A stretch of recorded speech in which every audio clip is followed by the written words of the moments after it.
ഈ വേഷത്തില്? ഇപ്പോ കുറച്ചു ദിവസമായിട്ട് പകൽ ഈ വേഷത്തിലാ. വീട്ടിൽ നിന്ന് ഇറങ്ങുന്നതും ചെന്ന് കയറുന്നതും പഴയ കോളേജ് സ്റ്റുഡൻ്റായി. പകൽ മുഴുവൻ ഈ ജോലിയും. 2-3 ഡ്രസ് ചേഞ്ചും ഡബിൾ റോളും ഒക്കെ ലൈഫ് വലിയ ബോറില്ലാതെ പോകുന്നുണ്ട് ഇപ്പോൾ.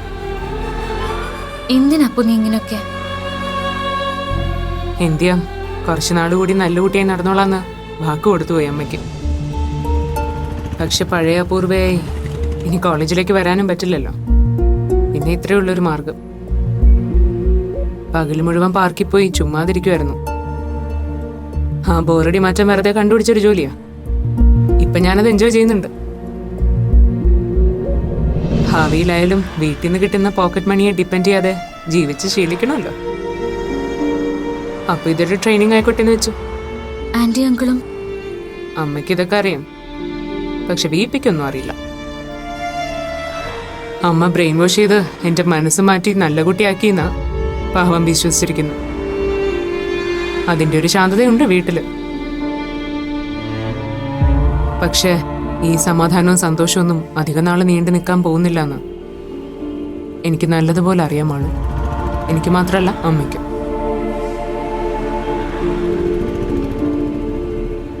ഓർത്തു നോക്കിയാ എന്തൊരു തമാശയാണ് നമ്മുടെ വീട്ടുകാരുടെ കാര്യം.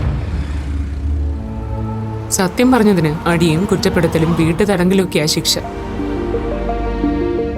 പക്ഷെ കള്ളം പറഞ്ഞ് അവരുടെ മുന്നിൽ അഭിനയിച്ച് ജീവിക്കുമ്പോൾ എന്ത് സ്വീകാര്യതയും വിശ്വാസമാണ് നമ്മളെന്ന് ഉദ്ദേശിച്ചത് എന്റെ കാര്യം കേട്ടോ. അപ്പോ എത്ര നാള് നിനക്കിങ്ങനെ? എന്തെങ്കിലും ഒരിക്കല് പിടിക്കപ്പെടുമെന്ന് എനിക്കറിയാം. പക്ഷെ എല്ലാവർക്കും ആവശ്യം താൽക്കാലികമായ ആശ്വാസമാണ്. അപ്പൊ പിന്നെ എന്റെ മുന്നിൽ ഇതല്ലാതെ വേറെ വഴിയില്ല മാഡു. അല്ല, നീ എന്തോ ഡിപ്രഷനിലായിരുന്നെന്നൊക്കെ കേട്ടു. എന്താ സംഭവം? എന്തായിരിക്കും എന്റെ ഡിപ്രഷന്റെ കാരണമെന്ന് നിനക്ക് ഊഹിച്ചൂടെ? അപ്പോ നീ പറഞ്ഞത് ശരിയാ.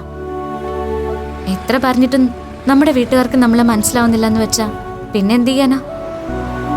എനിക്കെന്തോ മാനസിക പ്രശ്നം ഉണ്ടായിരുന്നെന്നാ വീട്ടുകാരുടെ കണ്ടെത്തൽ.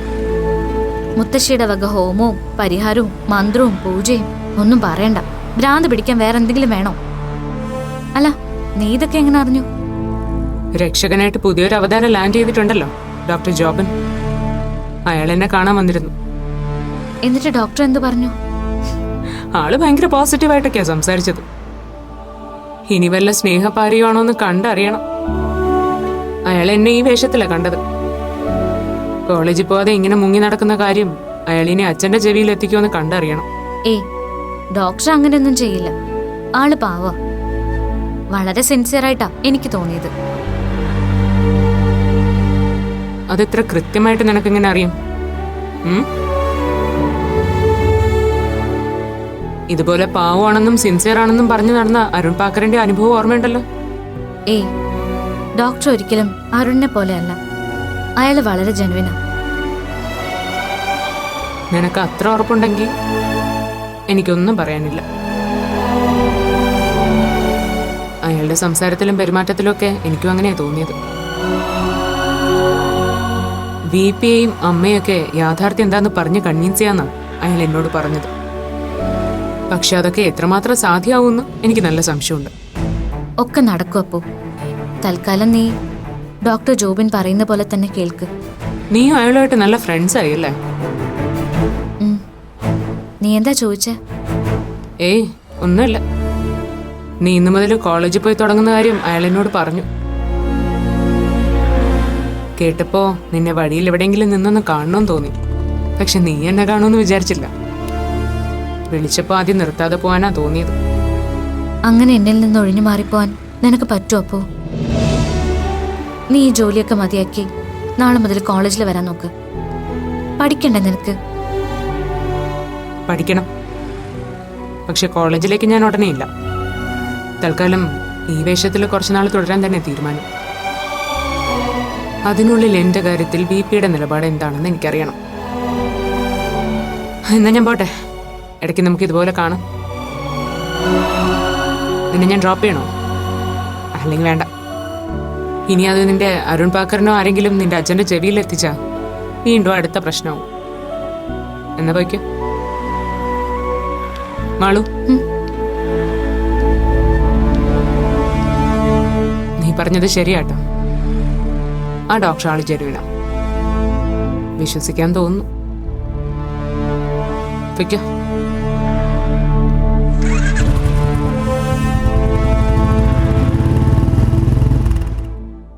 ഓക്കെ ശർമാജി. ശർമാജിയെ പോലെ ഒരാൾ ഇങ്ങനെ നിർബന്ധം പിടിക്കുമ്പോൾ എങ്ങനെ ഞാൻ പറ്റില്ല എന്ന് പറയുന്നത്? പക്ഷേ എനിക്ക് വേണ്ടി ഒരു ഫേവർ ചെയ്യണം. എൻ്റെ സെഷൻ 2 ദിവസം അടുപ്പിച്ചാക്കിയ ഉപകാരമായിരുന്നു. അതാവുമ്പോൾ ട്യൂസ്ഡേ മോർണിംഗ് വന്ന് വെനസ്ഡേ ഈവനിങ് ഫ്ലൈറ്റ് തിരിച്ചു വരാലോ. ഹേയ്, ക്ലോസിംഗ് സെറമണിക്കൊന്നും നിൽക്കാൻ പറ്റില്ല. ഞാൻ പറഞ്ഞല്ലോ, വീട്ടിൽ നിന്ന് അങ്ങനെ അധിക ദിവസം മാറി നിൽക്കാൻ പറ്റാത്ത സിറ്റുവേഷനിലാണ്. ശരി, ഇത് ഇങ്ങനെയാണെങ്കിൽ നമുക്ക് ആലോചിക്കാം. കൺഫേം ചെയ്തിട്ട് തങ്കരാജനോട് വിളിക്കാൻ പറഞ്ഞാൽ മതി. Okay, bye. എന്താ വി പി, എങ്ങോട്ടോ യാത്രയുണ്ടെന്ന് തോന്നുന്നല്ലോ.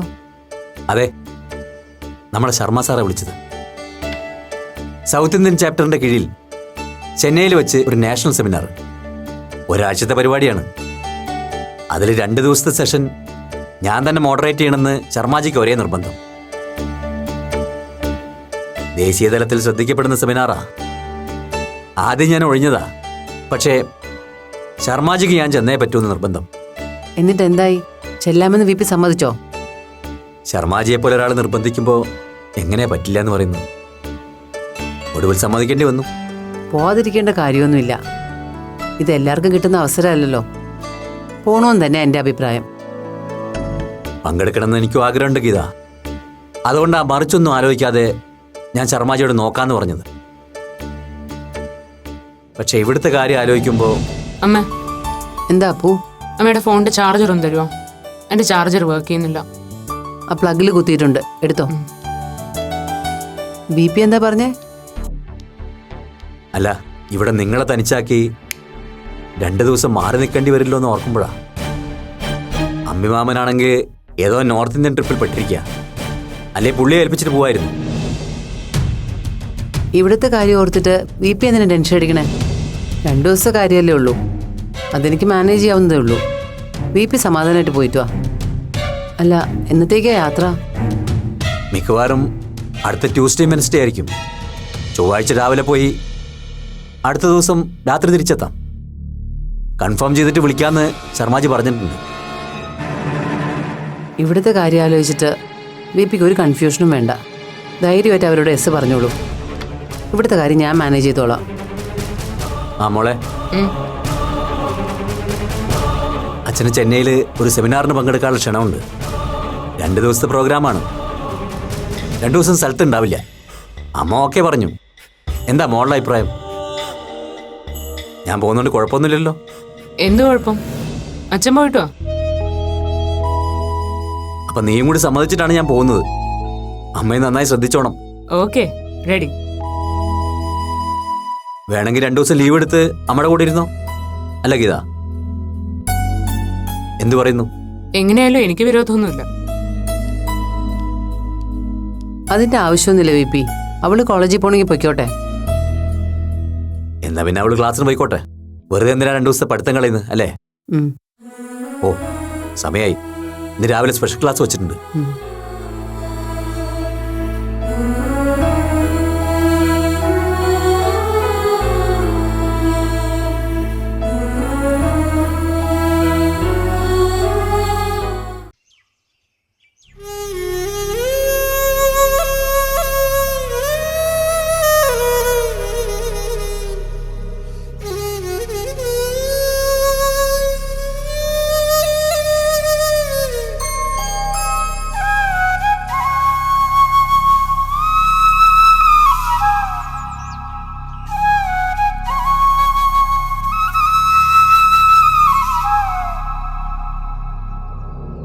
നീ ഇവിടെ നിൽക്കുകയാണോ? ഞാൻ വന്നത് ഡിസ്റ്റർബ് ആയോ മോക്ക്? അച്ഛൻ എന്തിനാ വന്നത്? ഹേയ്, അങ്ങനെ പ്രത്യേകിച്ച് കാര്യമൊന്നും ഉണ്ടായിട്ടല്ല. വെറുതെ മോള് ഫ്രീ ആണെങ്കിൽ കുറച്ചു നേരം സംസാരിക്കാമെന്ന് വിചാരിച്ചു, അത്രേ ഉള്ളൂ. അച്ഛൻ പറഞ്ഞോളൂ. കോളേജിൽ ക്ലാസ്സൊക്കെ എങ്ങനെ പോകുന്നു? നന്നായി പോകുന്നുണ്ട്. ആ, ഫ്രണ്ട്സ് ആയിട്ടൊന്നും മോൾക്കിപ്പോൾ ഇഷ്യൂസ് ഒന്നും ഇല്ലല്ലോ അല്ലേ? ഇല്ല. പിന്നെ അപ്പു കോളേജിൽ വരുന്നുണ്ടോ? ഇല്ല. അതെന്താ? കോളേജിൽ അപ്പു വീണ്ടും എന്തെങ്കിലും പ്രശ്നം ഉണ്ടാക്കിയോ? അതിന് അപ്പൂനല്ലല്ലോ പ്രശ്നം, മറ്റുള്ളവർക്കല്ലേ. പിന്നെ അപ്പു മോളെ കോണ്ടാക്ട് ചെയ്തിരുന്നോ? ഞങ്ങൾ തമ്മിൽ കണ്ടിരുന്നു, കോളേജിൽ വെച്ചല്ല. അപ്പു കോളേജ് വരാത്ത എന്തുകൊണ്ടാണെന്ന് മോളോട് വല്ലതും പറഞ്ഞോ? അപ്പോ ഇപ്പോ ഒരു ഓൺലൈൻ ഫുഡ് ഡെലിവറി ചെയ്യാണ്. അങ്ങനെ വർക്ക് ചെയ്യുന്ന കാര്യവും കോളേജിൽ വരുന്നില്ല എന്നുള്ള കാര്യമൊന്നും അപ്പുൻ്റെ അച്ഛനമ്മയ്ക്കൊന്നും അറിയില്ല. അപ്പുൻ്റെ കാര്യം ഓർത്ത് ഇനി ആരും പേടിക്കണ്ട. അവളിപ്പോ എല്ലാത്തിൽ നിന്നും എല്ലാരിൽ നിന്നും അകന്നു കഴിഞ്ഞു. ഇപ്പോ അവൾ അവളുടേതായ ഒരു ലോകത്താ. അതുകൊണ്ട് ഇനി അവളെ കൊണ്ടുള്ള ശല്യം ആർക്കും ഉണ്ടാവില്ല. മാളു, അപ്പുവായിട്ടുള്ള ഫ്രണ്ട്ഷിപ്പിന്റെ പേര് ഞാനും അമ്മയും മുത്തശ്ശിയൊക്കെ നിന്നെ ഒരുപാട് ടോർച്ചർ ചെയ്തിട്ടുണ്ടെന്നറിയാം. അതൊന്നും നിന്നെ വിശ്വാസമില്ലാഞ്ഞിട്ടോ നിങ്ങൾ തമ്മിലുള്ള ഫ്രണ്ട്ഷിപ്പിൽ തെറ്റായിട്ട് എന്തെങ്കിലും ഉണ്ടെന്ന് കരുതിയിട്ടുമല്ല. അപ്പുവിന്റെ കാര്യം എല്ലാവരും അറിഞ്ഞ സ്ഥിതിക്ക് ആ കൂട്ടുകെട്ട് നിന്റെ ലൈഫിനെ മോശമായ തരത്തിൽ. അച്ഛാ, ഇതൊക്കെ നമ്മൾ ഒരുപാട് പ്രാവശ്യം പറഞ്ഞു പഴകിയ കാര്യങ്ങളല്ലേ. ഇപ്പൊ അപ്പുവായിട്ട് എല്ലാത്തിനും ഒരു പരിഹാരം ഉണ്ടാക്കിയ സ്ഥിതിക്ക് ഇനിയിപ്പോ കഴിഞ്ഞ കാര്യങ്ങൾ വീണ്ടും ഡിസ്കസ് ചെയ്യുന്നതിൽ ഒരു പ്രസക്തിയില്ല. ഞാനും അതൊക്കെ മറക്കാനുള്ള ശ്രമത്തിലാണ്. ഒരു കാര്യത്തിലേ ഉള്ളൂ എനിക്ക് സങ്കടം. ആരും അപ്പുവിനെ ഒന്ന് മനസ്സിലാക്കാൻ ശ്രമിച്ചില്ല. ഒന്നും അവളുടെ കുറ്റം കൊണ്ടല്ല എന്ന് അറിഞ്ഞിട്ടും വീണ്ടും വീണ്ടും എല്ലാവരും അവളെ ക്രൂശിക്കായിരുന്നു. VP അങ്കിളുടെയും ഗീതാന്റിയുടെയും ഭാഗത്തുനിന്ന് വലിയ എതിർപ്പുണ്ടാവുമെന്ന് അവൾക്കറിയായിരുന്നു. പക്ഷെ ഒക്കെ അറിയുമ്പോ അവളെ ചേർത്ത് പിടിക്കുകയും ആശ്വസിപ്പിക്കുകയും വേണ്ടുന്ന സപ്പോർട്ട് കൊടുക്കുകയും ചെയ്യുമെന്ന് അവള് പ്രതീക്ഷിച്ച ചിലരുണ്ടായിരുന്നു. പക്ഷെ അവരായിരുന്നു അപ്പുനെ ഏറ്റവും കൂടുതൽ ഒറ്റപ്പെടുത്തിയതും വേദനിപ്പിച്ചതും. അതില അവള് വല്ലാതെ തളർന്നു പോയത്. പോട്ടെ, ഇതൊന്നും ആരോടും പറയണമെന്ന് വിചാരിച്ചതല്ല. അച്ഛനായിട്ട് അപ്പുവിന്റെ കാര്യം ചോദിച്ചതുകൊണ്ട് വെറുതെ ഓർത്തുപോയെന്നേ ഉള്ളൂ. അച്ഛൻ ധൈര്യമായിട്ടിരുന്നോളൂ. ഇനി അപ്പു കാരണം എനിക്കോ നിങ്ങൾക്കോ ഒരു ചീത്തപ്പേരും കേൾക്കേണ്ടി വരില്ല. അച്ഛനെന്നാ പോയിക്കോളൂ. ആ മാളു, മോളോടൊരു കാര്യം പറയാൻ വിട്ടുപോയി. അരുൺ ഭാസ്കർ എന്നെ കാണാൻ വന്നിരുന്നു. വെറുതെ ആരോ കാണാൻ പോയപ്പോ നമ്മുടെ സൈറ്റ് എവിടെയാണെന്ന് അറിഞ്ഞു കയറിയതാ. സംസാരിച്ച കൂട്ടത്തി അയാൾ ഒരു കാര്യം പറഞ്ഞു. വേണമെങ്കിൽ ഈ പ്രപ്പോസലിനെ കുറിച്ച് വീണ്ടും ആലോചിക്കാമെന്നായിരിക്കും അല്ലേ? അതെ, അത് മോളെങ്ങനെ അറിഞ്ഞു? അരുൺ നിന്റെ അടുത്ത് സംസാരിച്ചിരുന്നോ? എന്റെ മറുപടി കേട്ടിട്ടായിരിക്കുമല്ലോ അയാൾ അച്ഛനെ കാണാൻ വന്നത്. പിന്നെ അച്ഛനോട് പറഞ്ഞതുപോലെ അയാള് വെറുതെ ആ വഴി പോയപ്പോ കേറിയതൊന്നും ആവില്ലെന്ന് ഊഹിക്കാനുള്ള ബുദ്ധിയൊക്കെ എനിക്കുണ്ട്. അയാൾ ഇത്രയും സിൻസിയറായിട്ട് പറഞ്ഞ സ്ഥിതിക്ക് നമുക്ക് വേണമെങ്കിൽ. ആർക്ക് വേണമെങ്കിൽ? എനിക്ക് വേണ്ടെന്ന് അയാളുടെ മുഖത്ത് നോക്കി ഞാൻ പറഞ്ഞിട്ടുണ്ട്. ഇനി ആരൊക്കെ എത്ര നിർബന്ധിച്ചാലും എന്റെ ആ തീരുമാനത്തിൽ ഒരു മാറ്റം ഉണ്ടാവാൻ പോകുന്നില്ല. അല്ല മോളെ, നിങ്ങൾ തമ്മി എന്തെങ്കിലും തെറ്റിദ്ധാരണയുണ്ടെങ്കിൽ അത് നമുക്ക് പറഞ്ഞു തീർക്കാവുന്നതല്ലേ ഉള്ളൂ. അച്ഛൻ പറഞ്ഞത് ശരിയാ. അയാളെക്കുറിച്ച് എനിക്ക് ചില തെറ്റിദ്ധാരണകൾ ഉണ്ടായിരുന്നു. അയാളൊരു മാന്യനാണെന്നും മനസ്സിൽ നന്മയുള്ള ആളാണെന്നും ഞാൻ വിചാരിച്ചിരുന്നു. പക്ഷെ അതൊക്കെ എന്റെ വെറും അബദ്ധധാരണകളായിരുന്നു എന്ന് പിന്നെ എനിക്ക് മനസ്സിലായത്. അപ്പുവിനെ കോളേജിൽ വെച്ച് ഏറ്റവും കൂടുതൽ അപമാനിച്ചതും വേദനിപ്പിച്ചതും ഒക്കെ അയാളും അയാളുടെ ഗാങ്ങും കൂടി ചേർന്ന. അന്ന് എനിക്ക് ശരിക്കും മനസ്സിലായതാ അവനൊരു പൊയ്മുഖാണെന്ന്. ഇനി ഇക്കാര്യം പറഞ്ഞ് ഒരിക്കൽ കൂടി അച്ഛൻ എൻ്റെ അടുത്ത് വരരുത് പ്ലീസ്. ശരി.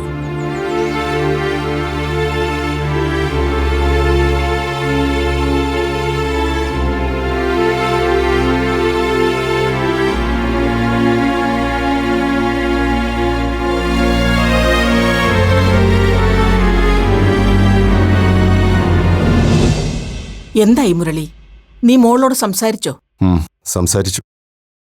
പക്ഷെ അത് നടക്കുമെന്ന് തോന്നുന്നില്ലമ്മേ. നടക്കില്ലെന്ന് പറയാൻ എന്താണ് അവൾ കാരണം പറയുന്നത്? അതിനെക്കുറിച്ച് അവൾ തെളിച്ചൊന്നും പറഞ്ഞില്ല. ഇനി ആ പ്രപ്പോസലിനെ കുറിച്ച് ആരും അവളെ നിർബന്ധിക്കരുതെന്ന് തറപ്പിച്ചു പറഞ്ഞു. അവളങ്ങനെ തീർത്തു പറയുമ്പോൾ പിന്നെ നമ്മളായിട്ട് നിർബന്ധം പിടിക്കുന്നത് ശരിയല്ലല്ലോ. അത് നേരാ. ഇനി അതിന്റെ പേരില് അവള് പഴയതുപോലെ പിണങ്ങി നടന്നാ അത് ശരിയാവില്ല. എനിക്ക് തോന്നുന്നത് അന്നാ നിശ്ചയം മുടങ്ങിയതിന്റെ പേരില് അരുണും മാളും തമ്മിൽ കോളേജിൽ വെച്ച് എന്തെങ്കിലും കാര്യമായി ഇഷ്യൂ ഉണ്ടായിട്ടുണ്ടാവുന്ന. അല്ലെങ്കിൽ അവൾ ഇത്ര വാശിയോടെ അത് വേണ്ടെന്ന് വെക്കേണ്ട കാര്യമില്ലല്ലോ. അത് മാത്രമല്ല അശ്വതി, അപ്പുവിന്റെ കാര്യം കോളേജിൽ ഇത്രയും വഷളാക്കിയത് അരുണും അയാളുടെ കൂട്ടുകാരുമാണെന്നാ മാളു പറയുന്നത്. ആ അത് പറ. അപ്പൊ കാരണം അവള് തന്നെയാ. അത് ഞാൻ ഊഹിക്കുകയും ചെയ്തു. കണ്ടാശ്വതി, ചോറിങ്ങും കൂറങ്ങും എന്ന് പറഞ്ഞതുപോലെയാ ഇപ്പോഴും നമ്മുടെ കൊച്ചിന്റെ മനസ്സ്. ഓ തൊലതെറിച്ച കൊച്ചിനു വേണ്ടി എന്തൊക്കെ അനർത്ഥങ്ങളാ മാളു കാണിച്ചു കൂട്ടുന്നതെന്ന് നോയിക്കേ. എന്നാ നമ്മളായിട്ട് നല്ല കാര്യം പറഞ്ഞു കൊടുക്കാന്ന് വെച്ചാ നിന്റെ മോളുടെ തലയിലോട്ട് കേറുകയില്ല. ഛേ, ഞാനിനി അരുണിനോട് എന്തു പറയും? അയാളാണെങ്കിൽ ഇപ്പോഴും വലിയ പ്രതീക്ഷയില്ല. മാളുവിന് വേണ്ടി എത്ര നാൾ വേണമെങ്കിലും വെയിറ്റ് ചെയ്യാൻ തയ്യാറാണെന്നാ അയാൾ പറയുന്നത്. ഒരു കാരണവശാലും നടക്കില്ലെന്ന് മാളു തീർത്തു പറയുന്ന സ്ഥിതിക്ക് അയാളോട് ഇനി വെയിറ്റ് ചെയ്യുന്നതിൽ കാര്യമില്ലെന്ന് തുറന്നു പറയുന്നത് തന്നെയാ നല്ലത്. അതെ, ഓടിച്ചെന്നാ കൊച്ചിനോട് കാര്യങ്ങൾ പറയാൻ വരട്ടെ മുരളി. എന്തായാലും അയാളും അയാളുടെ വീട്ടുകാരും കാത്തിരിക്കാൻ തയ്യാറാണെന്നല്ലേ പറഞ്ഞത്. അങ്ങനെയാണെങ്കിൽ നമുക്ക് ആ പയ്യനെ കൊണ്ട് തന്നെ നേരിട്ട് മാളുവിനോട് ഒന്നുകൂടി സംസാരിപ്പിച്ചാലോ? ചിലപ്പോ രണ്ടുപേരും ഒന്ന് തുറന്ന് സംസാരിച്ചാ മാളുവിന്റെ മനസ്സിലെ തെറ്റിദ്ധാരണയൊക്കെ അങ്ങ് മാറിയാ അതൊരു നല്ല കാര്യല്ലേ? അവര് തമ്മിൽ സംസാരിക്കാൻ നമ്മളായിട്ട് പ്രത്യേകിച്ച് അവസരം ഒരുക്കേണ്ട കാര്യമൊന്നുമില്ലല്ലോ. കോളേജ് വെച്ച് രണ്ടുപേരും എന്നും കാണുന്നതല്ലേ. അവര് തമ്മിൽ ഈ കാര്യം സംസാരിച്ച് എപ്പോഴെങ്കിലും മുഷിഞ്ഞിട്ടുണ്ടാവും. അതിന്റെ ആവും മാളു ഈ വാശി കാണിക്കുന്നത്. ഇനി അവളെ പറഞ്ഞു മനസ്സ് മാറ്റാനൊന്നും എനിക്ക് തോന്നുന്നില്ല. മുരളിയേട്ടൻ പറഞ്ഞ പോലെ ഇനി നമ്മളായിട്ട് അവളെ വഴക്കു പറയാനും ഭീഷണിപ്പെടുത്താനൊന്നും പോവാതിരിക്കുന്നത് തന്നെയാ നല്ലത്. അതെ, എന്തായാലും അരുണിനോട് ഇനി വെയിറ്റ് ചെയ്യുന്നത് കാര്യമില്ലെന്ന് പറഞ്ഞേക്കാം. വെറുതെ നമ്മളായിട്ട് അയാൾക്കധികം പ്രതീക്ഷ കൊടുക്കണ്ടല്ലോ. എന്നാലും എന്ത് നല്ലൊരു ബന്ധമായിരുന്നു. അതും നല്ല തങ്കപ്പെട്ട സ്വഭാവമുള്ള പയ്യൻ. ആ വിപിയുടെ മോളുടെ ഗുണമധികാരം കൊണ്ട് അതും പോയി കിട്ടി. ദേ മുരളി, ആലോചന വേണ്ടെന്ന് വെക്കുന്നതൊക്കെ നിങ്ങളുടെ ഇഷ്ടം. പക്ഷെ കല്യാണം നടത്താനുള്ള തീരുമാനത്തിൽ നിന്ന് പിന്നോട്ട് പോകാതിരിക്കുന്ന നല്ലത്. ഇതല്ലെങ്കിൽ മറ്റൊരു ബന്ധം. ഞാനന്ന് പറഞ്ഞ സുധാകരന്റെ മോൻ മനുവിന്റെ. നമ്മൾ വെറുതെ ധൃതി കൂട്ടിയിട്ട് കാര്യമില്ലമ്മേ. അവൾക്ക് ഇപ്പോഴേ കല്യാണം വേണ്ടെന്ന് പറഞ്ഞിരിക്കല്ലേ. പെങ്കൊച്ചുങ്ങൾ അങ്ങനെ പലതും പറയും. അതൊന്നും കേട്ട് നമ്മൾ അവരുടെ താളത്തിനൊത്ത് തുള്ളാതിരിക്കുന്നതാ ബുദ്ധി. ദേ അപ്പുറത്തെ ആ വിപിയുടെ കൊച്ചുള്ളിടത്തോളം കാലം മാളുവിന്റെ കാര്യം ഇങ്ങനെ നീട്ടിക്കൊണ്ടു പോകുന്നത് ശരിയല്ല. തീക്കട്ട മടി പൊതിഞ്ഞുകൊണ്ട് നടക്കുന്ന അവസ്ഥയാവും, പറഞ്ഞേക്കാം.